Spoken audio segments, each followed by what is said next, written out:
wanazifanya, yani kuona numbers zinasemaje. Na unajua kazi iliyo bora ni kazi ambayo ina matokeo yanayoonekana.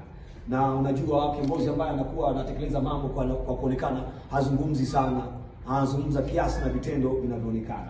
Kwa hiyo sisi Singida na ninyi viongozi wenzangu tuchukue nafasi hii kuhakikisha kwamba tunafanya kazi na siku tunapata vikao kama hivi ni siku ya wewe mwenyewe binafsi kujitathmini na kuona kwamba je, katika mlolongo wa kazi unazofanya naenda sawa sawa.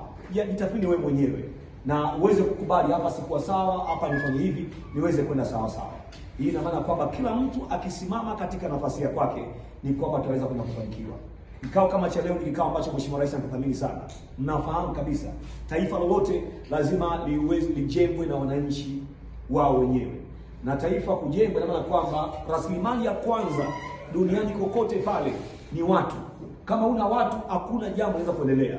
Ukiwa na watu ambao wamekuwa empowered vizuri katika akili zao, ina maana kwamba utaendelea, kwa sababu wana uwezo mzuri wa kufikiria na kutoa maamuzi sahihi kwa wakati unaotakiwa na kuweza kuwahudumia watu.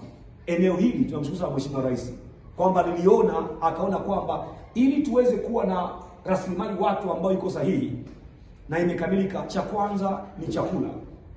Ni chakula. Lishe. Na ndio mkaona kwamba akasaini mikataba ya kutosha na wakuu wa mikoa.